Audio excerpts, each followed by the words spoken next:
Avant de plonger dans cette histoire incroyable, pensez à vous abonner à la chaîne et à activer la cloche. Ici, chaque récit a quelque chose à dire, et vous ne voudrez pas en manquer un seul. Dans la ville animée de Arlington, les couloirs du tribunal du comté bruissaient des murmures habituels. Les juges, avocats et employés s'y déplaçaient avec une routine bien établie, où chaque geste semblait prévisible, chaque décision déjà écrite dans les pages des dossiers. Mais ce jour-là, quelque chose allait rompre cette monotonie. Amara Johnson, une adolescente noire de 17 ans, entra dans la salle d'audience. Ses yeux brillaient d'une détermination tranquille, mais son cœur battait la chamade. Accusée à tort d'un vol mineur dans une librairie du centre-ville, elle savait que chaque mot, chaque geste pourrait décider de son sort. Pourtant, elle n'avait aucune intention de se laisser intimider. En face d'elle siégeait Richard Whitman, un juge d'une 60aine d'années, connu pour son arrogance et son jugement parfois hâtif.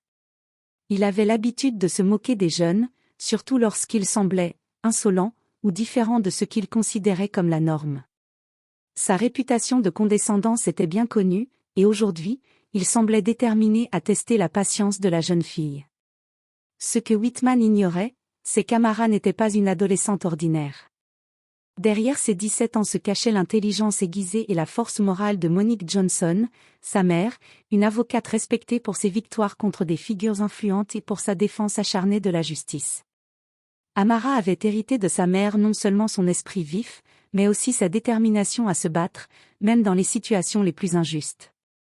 Alors que le marteau du juge allait retentir et que la salle se préparait à assister à ce qui semblait être une comparution routinière, personne ne se doutait que ce jour-là, un simple procès allait devenir une leçon inoubliable pour tous, sur la dignité, le respect et le courage face aux préjugés. La salle d'audience était silencieuse, à l'exception du froissement des papiers et des pas pressés des huissiers. Amara Johnson entra, tête haute, bien que son cœur battait la chamade. Elle portait une tenue simple mais soignée, un jean foncé, un pull beige et des baskets propres. Ses cheveux étaient attachés en une queue de cheval discrète, révélant un visage déterminé malgré l'appréhension. Le juge Richard Whitman leva à peine les yeux de ses documents lorsque l'huissier annonça. Comparution de mademoiselle Amara Johnson, accusée de vol à la librairie Harper et Compagnie. Whitman, un homme d'une 60aine d'années au visage marqué par les années d'autorité, la scruta avec un mélange de curiosité et de mépris. Mademoiselle Johnson, commença-t-il d'une voix tranchante, vous semblez bien jeune pour vous retrouver ici. Avez-vous conscience de la gravité de votre situation? Amara inspira profondément avant de répondre, sa voix claire et assurée résonnant dans la salle. Oui, monsieur le juge. Je suis consciente des accusations, mais je tiens à préciser que je n'ai rien volé et que je souhaite expliquer ma version des faits. Whitman esquissa un léger sourire sarcastique, tapotant sa table. Oh, bien sûr, les adolescents ont toujours une explication. Mais la loi ne fait pas de distinction selon l'âge, n'est-ce pas? Amara garda son calme, mais son regard trahissait une étincelle de défi. Elle savait qu'il essayait de l'intimider. Avec dignité, elle répondit. Je comprends, monsieur le juge. Je vous demande seulement de bien vouloir écouter les faits avant de tirer des conclusions. La salle, jusque-là indifférente, commença à sentir un léger changement dans l'air. Les employés du tribunal et quelques avocats observaient cette confrontation inattendue, une adolescente osant parler avec autant de maturité face à un juge réputé pour son arrogance. Whitman, légèrement irrité mais intrigué, fronça les sourcils. Très bien, mademoiselle Johnson. Vous aurez votre chance. Mais soyez brève, nous avons un emploi du temps chargé. Amara hocha la tête avec respect, consciente que le moindre faux pas pourrait jouer contre elle. Elle se préparait à exposer calmement la vérité, sans jamais céder à la provocation du juge. Ce premier échange posait les bases d'une confrontation qui allait rapidement dépasser les attentes de tous dans la salle d'audience. Le juge Whitman se pencha légèrement sur son bureau, un sourire sarcastique sur le visage. Mademoiselle Johnson, je dois dire. Commença-t-il en laissant traîner sa voix, il est rare de voir quelqu'un de votre âge prétendre connaître la loi mieux que ceux qui ont passé toute leur vie dans ce tribunal. Un léger murmure parcourut la salle d'audience. Certains spectateurs échangèrent des regards surpris, tandis que d'autres attendaient de voir comment l'adolescente allait réagir. Amara, sans se laisser démonter, leva les yeux vers lui et répondit calmement. Monsieur le juge, je ne prétends pas connaître mieux la loi que vous. Je demande simplement que mes droits soient respectés et que les faits soient pris en compte avant tout jugement. Whitman ricana doucement, tapotant son marteau sur la table. Des mots bien choisis pour un adolescent, mais parfois, la réalité est différente de ce que l'on imagine. Il se tourna vers les témoins présents et fit une remarque à voix haute, assez pour que la jeune fille entende clairement.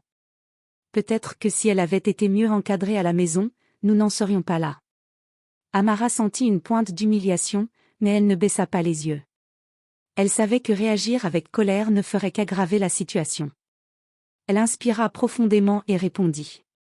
Monsieur le juge, je ne suis pas ici pour discuter de mon éducation ou de ma famille. Je suis ici pour clarifier les faits. Son calme et sa maturité surprirent la salle. Même certains employés du tribunal, habitués à l'arrogance de Whitman, commencèrent à se pencher un peu plus attentivement. Le juge, irrité par son audace, fronça les sourcils. Très bien, vous allez avoir votre chance. Parlez. Mais soyez concise. Amara hocha la tête et commença à expliquer clairement et méthodiquement ce qui s'était passé à la librairie. Elle détailla la situation, les témoins, et les contradictions dans les accusations portées contre elle. Sa voix ne trembla jamais. La salle entière, qui s'attendait à une confrontation unilatérale où le juge humilierait l'adolescente sans opposition, était désormais suspendue à ces mots. Pour la première fois, Whitman sentit que l'issue de cette audience pourrait lui échapper. Amara prit une profonde inspiration avant de sortir calmement son téléphone de sa poche. D'un geste discret, elle fit défiler les photos et notes qu'elle avait prises lors de sa visite à la librairie. Chaque détail était soigneusement documenté, l'emplacement des livres, les témoins présents, et même la séquence exacte des événements. Monsieur le juge, commença-t-elle avec assurance, j'ai pris soin de noter ce qui s'est réellement passé. Les preuves ne correspondent pas aux accusations portées contre moi. Permettez-moi de les présenter. Whitman fronça les sourcils, légèrement surpris. Il n'avait pas prévu qu'une adolescente se montre aussi méthodique et préparée. Très bien, mademoiselle Johnson, mais soyez rapide. Nous avons d'autres dossiers à traiter. Amara posa son téléphone sur le bureau et projeta quelques photos et notes. Elle expliqua avec clarté comment les témoins s'étaient contredits et comment les caméras de surveillance montraient une autre personne près de l'objet prétendument volé.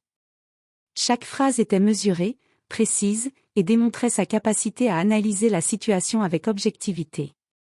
Les murmures dans la salle d'audience s'intensifièrent. Les avocats présents se penchaient pour mieux voir les preuves. Même certains témoins, jusqu'ici indifférents, se montrèrent attentifs et intrigués par la maturité et la préparation d'Amara. Whitman, irrité mais intrigué, tenta d'interrompre.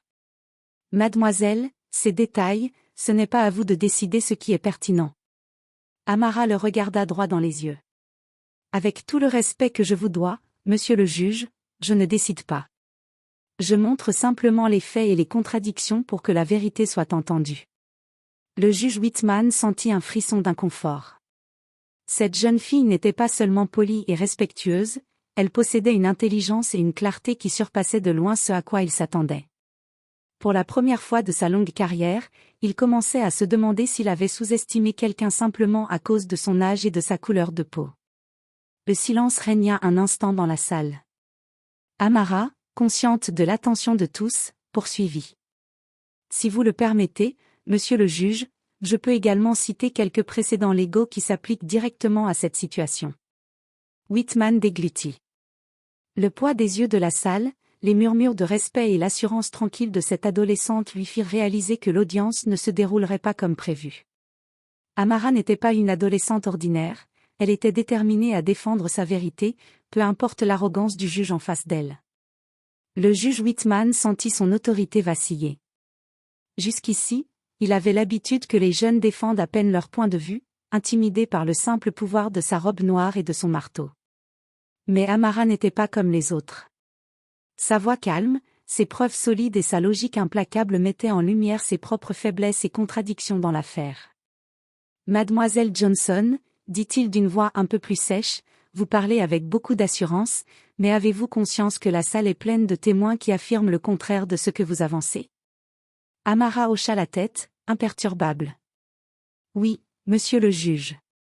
C'est pourquoi j'ai pris soin de noter leurs déclarations exactes et de comparer avec les enregistrements de la librairie. Les contradictions sont claires. Whitman sentit une pointe d'irritation. Il se leva légèrement, tapotant son bureau avec le marteau. Vous semblez savoir mieux que tous ces adultes ce qui s'est passé. Ce n'est pas une question de savoir mieux, répondit Amara, sa voix ferme mais polie, c'est une question de vérité et de faits objectifs. La salle entière était suspendue à ces mots. Les murmures se faisaient plus audibles, certains visiteurs échangeant des regards admiratifs. Même les employés du tribunal, habitués aux moqueries du juge, commençaient à comprendre que cette adolescente tenait tête à une figure d'autorité avec un courage rare. Whitman, gêné par l'attention croissante et conscient de la gravité de ses moqueries précédentes, tenta de reprendre le contrôle. Très bien, mais vous devez comprendre que l'âge et l'expérience comptent pour quelque chose. Amara croisa les bras avec calme. Monsieur le juge, je respecte votre expérience. Mais je pense que la justice consiste avant tout à examiner les faits sans préjugés. Le juge sentit une vague de malaise le traverser. Il n'avait jamais été confronté à quelqu'un qui défende son innocence avec autant de rigueur et de dignité. Une partie de lui commença à douter de la facilité avec laquelle il pensait pouvoir humilier cette adolescente en public. Pour la première fois dans sa carrière, Whitman se rendit compte que sa réputation de juge inébranlable pourrait être mise à l'épreuve par une seule jeune fille. Et il n'avait aucune idée que l'histoire allait bientôt prendre un tournant encore plus inattendu. Alors qu'Amara terminait calmement l'exposé de ses preuves, un murmure se fit entendre à l'arrière de la salle. Un des avocats présents s'approcha du juge Whitman et lui chuchota quelques mots à l'oreille. « Monsieur le juge, vous réalisez que cette adolescente… » Whitman plissa les yeux et fronça les sourcils, l'esprit tentant de saisir ce qu'il venait d'entendre.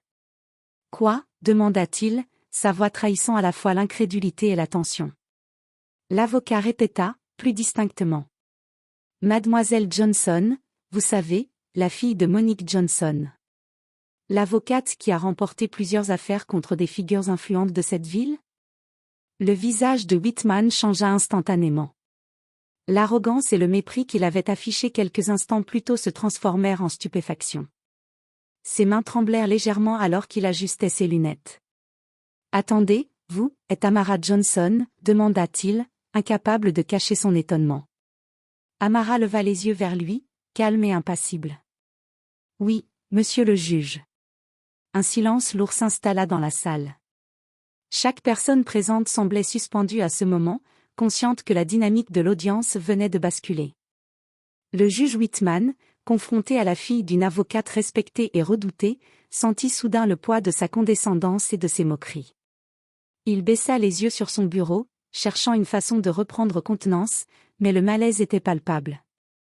Le public, qui jusqu'ici avait assisté à ces humiliations avec un mélange de surprise et de curiosité, ressentait maintenant l'inconfort du juge. Même certains témoins et avocats qui avaient auparavant gardé le silence commencèrent à murmurer entre eux. Whitman inspira profondément, essayant de trouver ses mots, mais l'orgueil qui l'avait poussé à humilier Amara se heurtait maintenant à la réalité de sa véritable identité.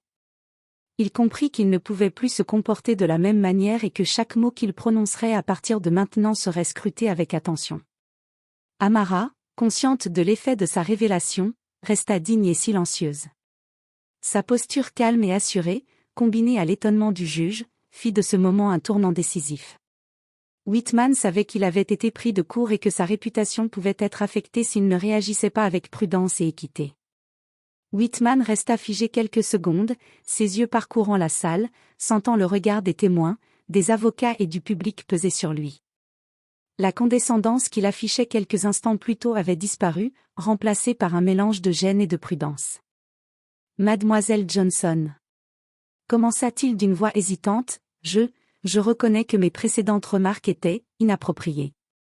Amara leva doucement la tête, sans exprimer ni colère ni triomphe. Elle laissa seulement un léger silence, imposant son autorité morale par sa dignité. « Vos accusations et vos moqueries, monsieur le juge, poursuivit-elle calmement, ne reflètent pas la justice. La justice consiste à examiner les faits, pas à juger sur l'apparence ou l'âge. » Whitman inspira profondément, conscient que chaque mot prononcé serait scruté. Il savait que ces moqueries pourraient non seulement entacher sa réputation, mais aussi créer des remous professionnels, surtout maintenant qu'il savait qui était la mère d'Amara. « Vous avez raison, mademoiselle Johnson, dit-il enfin, en évitant de regarder directement son visage. Je m'excuse publiquement pour mes propos déplacés et pour toute forme d'humiliation que j'ai pu vous infliger. Je vais réévaluer les éléments de cette affaire avec la plus grande impartialité. » Un murmure d'approbation parcourut la salle. Les avocats et les témoins observaient ce retournement avec étonnement, jamais Whitman n'avait présenté d'excuses publiques de la sorte. Amara hocha la tête avec dignité. Elle savait qu'une excuse n'effaçait pas les moqueries, mais elle marquait un changement. Le juge, désormais conscient de sa propre erreur, devait agir avec justice. Puis, avec calme et précision, elle reprit la parole pour conclure. « Je vous remercie, monsieur le juge. Je souhaite simplement que la vérité et les faits soient au centre de cette audience. » Le juge Whitman, touché par le sang-froid et la maturité de l'adolescente, se sentit pour la première fois véritablement mis à l'épreuve par une comparution. Il savait qu'il devait laisser son orgueil de côté et se concentrer uniquement sur la justice. Le public, témoin de cette interaction, comprit que la situation venait de basculer. La jeune fille qui avait été humiliée se tenait désormais comme un modèle de courage et de dignité, et le juge, autrefois dominateur et arrogant, devait désormais se montrer humble et impartial. Après l'excuse publique du juge Whitman, l'atmosphère dans la salle d'audience changea radicalement. Les murmures se transformèrent en un silence respectueux, tous les regards tournés vers Amara. Elle se tenait droite, calme et sûre d'elle, prête à conclure sa défense avec la même dignité qui l'avait guidée depuis le début. Amara prit une profonde inspiration et résuma les points clés de son argumentation. « Monsieur le juge, les preuves sont claires. Les contradictions dans les témoignages, l'absence de caméra confirmant l'accusation, et les éléments que j'ai présentés montrent que je n'ai commis aucun vol. Je demande respectueusement que les charges soient abandonnées. » Whitman parcourut rapidement les documents, conscient que chaque point présenté par la jeune fille était exact et irréfutable. Les témoins et les avocats qui avaient assisté à la scène échangèrent des regards étonnés. Il était rare, dans cette salle, qu'un accusé de 17 ans renverse autant une audience par sa clarté et sa maîtrise du dossier. Après un moment de silence pesant, Whitman frappa de son marteau.